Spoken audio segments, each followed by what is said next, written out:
he's kind of the smartest guy in the room, but like is totally unpleasant.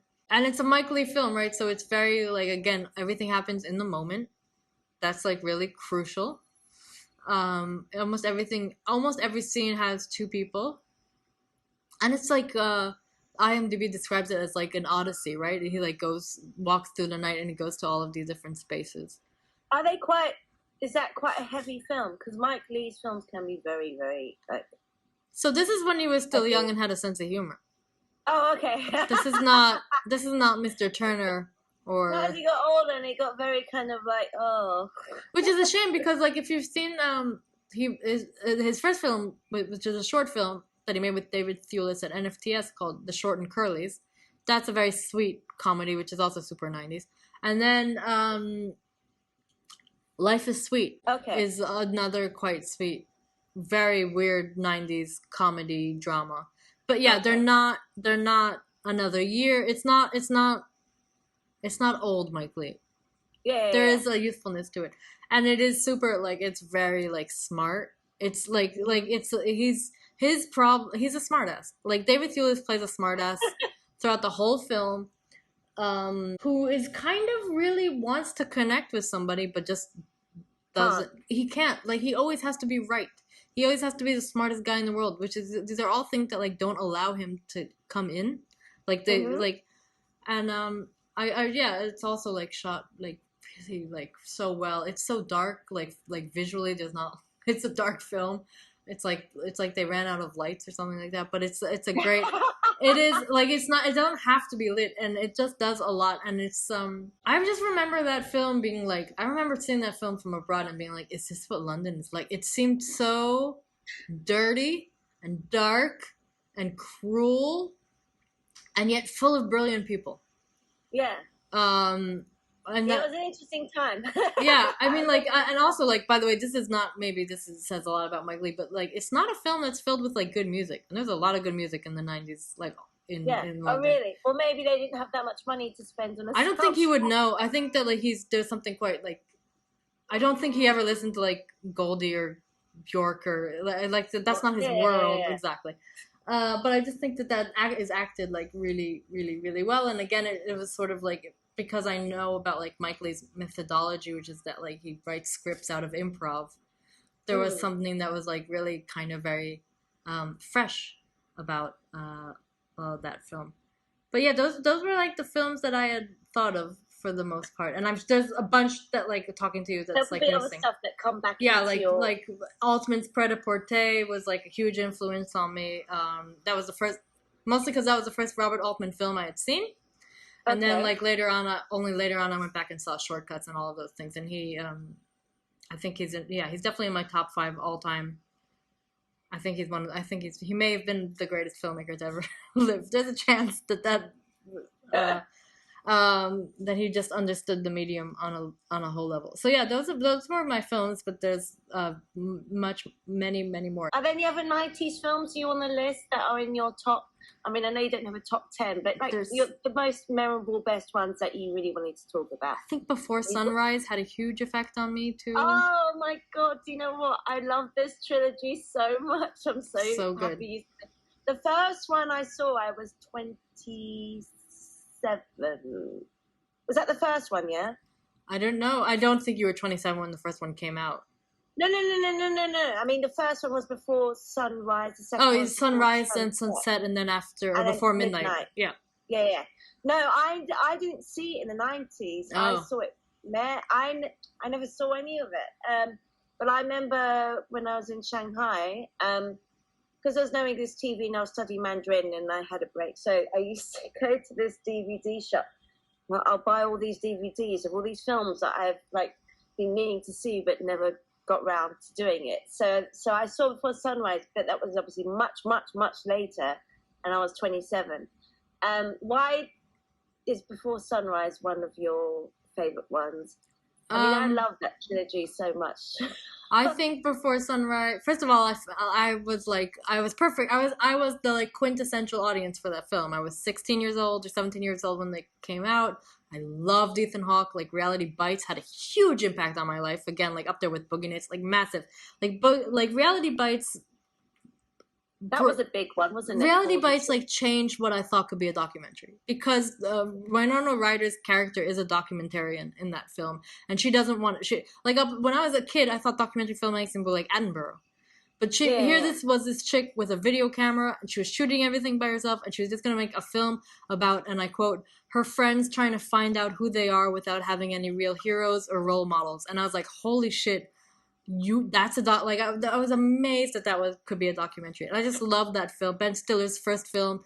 Chivo, Emmanuel Lubinski shot that film. He's like one of the greatest cinematographers to ever live. It's such a strange thing, isn't it, that Ben Stiller directed that film. That's his first feature. And he was in it for a bit, but he's obviously he's like the second. He's the third lead, the fourth lead. It depends on how you want to look at things. But he's like, you wouldn't think about Ben Stiller now. I mean, he's obviously done a lot more comedy stuff and goofy type stuff. You think, and then you see the director Ben Stiller. That's such a strange, notion now to have this guy from Meet the Parents, Meet the Fockers. Sure. Do you know what I mean? And what was the other one he did? It's hilarious, but it's so on PC. I mean, it wouldn't be Cable done Guy. now. Tropic Thunder. Oh, I love Tropical Thunder. Oh, I know, me too. But it's a great film. So done again, now. I don't know why Tom Cruise was not nominated for an Oscar. He was hilarious. That was amazing. He was absolutely. But yeah, that's just a strange idea of a film, because Reality Bites is a serious kind of film for like. It's a rom-com. Yeah. Yeah, you know what I mean. It's like trying to find yourself and what you want to do in life, and it's like. Hang on a minute! It's directed by Ben. I know, but that whole cast and crew is like Danny DeVito is the producer of that, but he was also the producer of Reservoir. I think Reservoir Dogs. Pretty serious producer. And then I really can't emphasize this enough. So Emmanuel Lubinski, who is like Terrence Malick's shooter, and like he's really truly like I think currently the greatest living cinematographer right now, Chivo. He's like shoots for Cuarón and all of these guys. He's amazing. And then you like look at it and you're like, oh my god, like, and also like if you look at it, like he's not in any of the. I don't think he's in the unions yet. The credit, it's just Emmanuel Lubinski, and you're like, you might as well say introducing Emmanuel Lubinski. You're like, oh my god, Chivo shot this. No wonder I love this film and I'm so obsessed with it, and it moves. Again, like it moves from film to video within the film because she's shooting on like high 8. I think she's shooting on a high 8 video camera, so that like it moves from like a really video-y saturated vibe to like film seamlessly. Like it makes perfect sense. It's gorgeous. I love that film. Reality Bites had a huge effect on me. And Before Sunrise was, I really like good dialogue. I really like, and again, like not high stakes. It's not boring either, is it? I mean, there's no action or anything in it. But actually, you think this is a film where it feels very realistic because it's just following this young couple who only have so many hours to spend together before they go their own way, back to their own country afterwards. And then nothing like spectacular happens. And they fall in love. That's pretty spectacular. What? No, but you know what I mean? There's no like bombs or anything. No, exactly. There's no, and they don't even miss their train. Do you mean like there's no high stakes at all? Like there's no. They're just. But that proved that a film with good writing and good dialogue can actually carry a film, which is a shame that never gets done anymore now. No, and also like again, you don't have like. This idea that like something has to be at stake, and you're like, well, these are two middle class people from the Western world. Like, really, like let's talk about like what realistically could be at stake for them. Two like nice white Western people. I don't really like. Just it's fine. I thought that they were equals. They were intellectual equals, but they came from different cultures. That really like spoke to me quite a lot. But just the ease of it.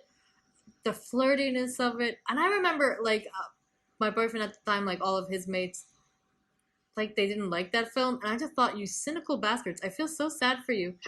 Like what's not to love? I mean, like and they were like, oh, they just talk and you're like, yeah, that's life.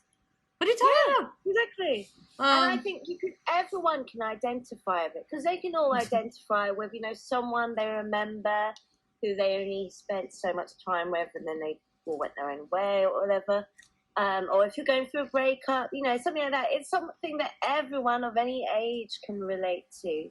And everything. I love the beauty of it. I still love what Julie Delpy is wearing the whole time. She's wearing a maxi dress with spaghetti straps and a t-shirt underneath that, and Doc Martens. It's the most classic 90s, and you're like, this is the ideal wardrobe to be walking around all night. You're in comfortable shoes.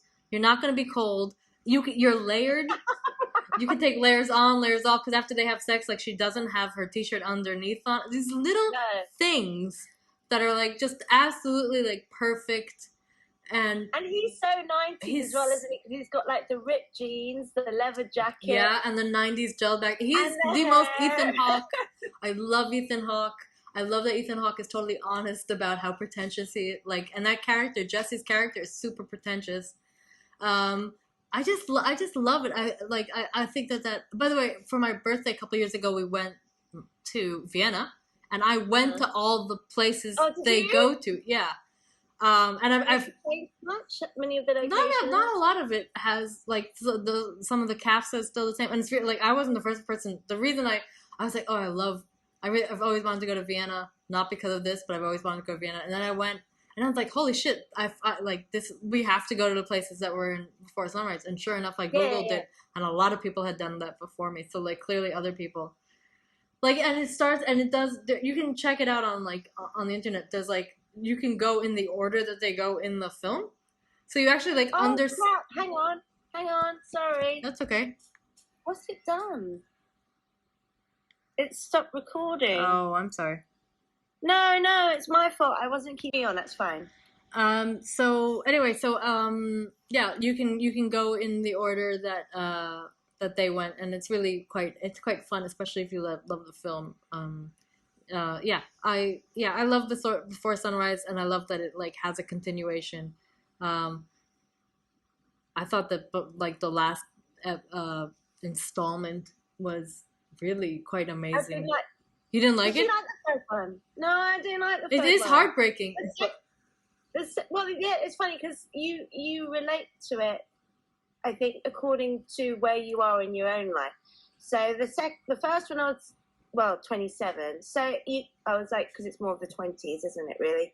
And the second one is like 8 years later, where they meet up again. Because he's also, like, by then he's like an author, isn't he? And he's talking about this book, about basically what happened and how he met her and stuff. And then she turns up at the bookstore in Paris. So, but the second one is my favorite one. I think I saw that in my 30s, which is probably how old they're meant to be in that one. Mm-hmm. And then the third one, yeah, like you said, it is heartbreaking because they've become the people they never wanted to. That they've become a couple that were in the first one who are arguing. Do you remember in the trailer? Yeah. But so also, like, in the first one, it's also like, it's funny that you mentioned that. I hadn't thought of that symmetry. But in the train, she's the one who's yelling. And in the third one, like, Julie Delpy's character, Celine, Julie Delpy's character is the one that wants out. Yeah. And he doesn't. He's still, like, in love. He's really trying his hardest. And also, he knows who he married. Like, the end of that film where he, like, she's like, I'm out. And then she goes, and then he, like, basically goes down and, like, reintroduces himself as though it were a first date. Oh, I love that. He knows who he married. Like, he married a very dramatic woman who has very high expectations in regards to, like, being passionate. I don't know. But also the third one, I was like, look, it was a very different experience watching it. But the first one, it opens with, like, I think a 23-minute one shot of them, like, in the car with their daughters. And it's just, like, one shot of a conversation. And you're like, holy shit, this is, like, masterful. Like, because you're like, the amount of dialogue. This is, like, this has got to be at least 30 pages of script in one shot. Yeah. Jesus Christ. Because he just drops his son off, doesn't he? Yeah, he drops off, and they have their twin daughters in the back. Yeah. And it goes between English and French. That's it. Clearly by then you realise that actually, after the second one, that they've obviously yeah. Well, he doesn't go back after the second one, but which is I know. I don't know. Do you think at some point he must have gone back? Surely? Well, he got divorced, so he must have gone back. But I love the way the second one ended. But yeah, he misses his plane. Yeah, she's like, she does that funny dance listening to Nina Simone, and she goes, "Baby, you are gonna miss your plane." And he laughs, he goes, "I know," and she does that funny little dance. It is very. And it ends like that, and you're like, "No, what happened?" I know. I thought that film was slightly too short. I was like, this is. I think it's like 70 minutes, which is unheard of for a feature film or something like that. Was it really? I think it's like yeah, it's really short. But I don't know. I thought they've definitely like those characters have grown. And by the way, there is a fourth installment, which we're not really. It's not really a fourth. Well, it's in between. So Waking Life. Do you ever see Waking Life? It's Linklater's animated film. It's one of his animated films. It's very good. It's very bizarre. It's sort of about like being in an alpha state, which is like between sleep and awake. And in it, there are the characters of Celine and Jesse, and they are together. You could definitely. I don't think you could tell their story without like looking at that bit too. So I would have a look at that. Yeah, definitely. So Waking Life is a great story, and it has a bunch of characters from lots of different Linklater films. So it's really like quite interesting. So was the first one your favorite one? The first one definitely had like the biggest impact on me. The first one is like you like it makes you swoon. Like you're just like, oh, like truly, and also like I really liked what they had to say. I was genuinely interested in them as people, as intellectual beings. I loved hearing them talk. I loved how I thought that it was so nice to see. It was so nice to see them like be equals in the sense that they like their intelligence matched, even though where they came from perhaps didn't match. But like usually in love stories, there's like a power thing, and there was no power thing here. No. And I thought that was so mature. Yeah, well, it's interesting because when you see the 3 different films, you see how their love changes or the desire for each other changes. So the first one's more kind of, it's like lustful, it's young, it's new, it's different. And the second one is obviously when they find each other again many years later, and you see them reconnecting. And then by the third one, like you said, that's the one where they've settled down with each other and they've had a family. And then you begin to realize that actually real life by then has kicked in, and after many years of being together or sort of coming and going, so it's an interesting trilogy showing how their love and their connection and their relationship changes throughout the years, which everyone can identify with, I think. Yeah, I think it would be actually, like, now that you're saying all this, really interesting to watch the first and the third one back to back, because in the first one he says, kind of if we were to stay together. Oh yeah, I remember that. And in like years to come. Yeah, and you've heard all my stories and you already hate it and you've heard all my jokes and that happens. Like she's just like she's sick of him. Yeah. It's very interesting. I think it's also a very honest portrayal of like a very long-term relationship where like one person. Yeah, definitely. Yeah, it's great. Yeah.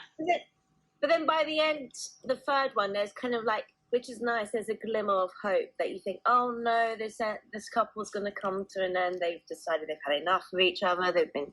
Well, she decided, I think, is really. Yeah. And then, but actually, you know what? I mean, I remember seeing things on clips on YouTube, and like the second one was bigger. I didn't notice it so much in the first one. The second one, I began to realize this woman's a bit too neurotic and a bit too much and a bit too. And then by the she's very demanding for sure. Yes, and by the third one, I just wasn't at all a big fan of her character. But I think also even that takes balls. The kind of like and it ebbs and flows. It's just like, I don't love you anymore. It's just literally like you said. There's no she doesn't even want to fight anymore. Whereas he's trying his hardest to, you know what I mean, to reconnect with her and she's just like, I just run out. I've had enough, kind of thing. And you're like thinking, well, I don't know. She annoyed me for some reason. No, I get that. I I liked him. I thought he was the most mature.